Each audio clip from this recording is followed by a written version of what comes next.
জীবনে কখনো করিনি, করব না, করতে পারবো না এটা বলে নিজেকে বড় ভাবলেন, তার মানে আপনি সবথেকে বড় বোকা।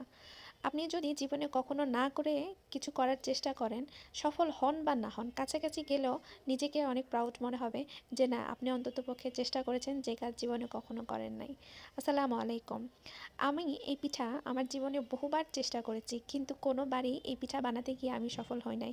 প্রতিবারই এই পিঠা বানাতে গিয়ে আমার ব্যাটার খুবই বাজে হতো বা পিঠা ফেটে যেত। তো আমার কাছে এই পিঠা কখনোই হয়নি। আমি বহুবার তারপরেও ট্রাই করেছি, অনেক আটা ময়দা নষ্ট করেছি।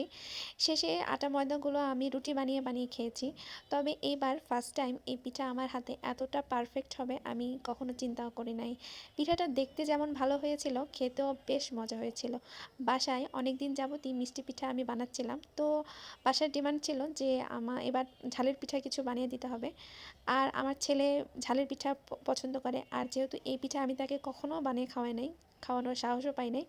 প্রতিবারই আমি এই পিঠা বানানোর ট্রাই করি, কিন্তু কোনোবারই হয়নি। কিন্তু এবার আল্লাহর রহমতে আলহামদুলিল্লাহ এত সুন্দর হবে এটা আমার চিন্তার বাইরে ছিল। খেতে যেমন মজা হয়েছে, দেখতে আরও বেশি সুন্দর হয়েছে আলহামদুলিল্লাহ।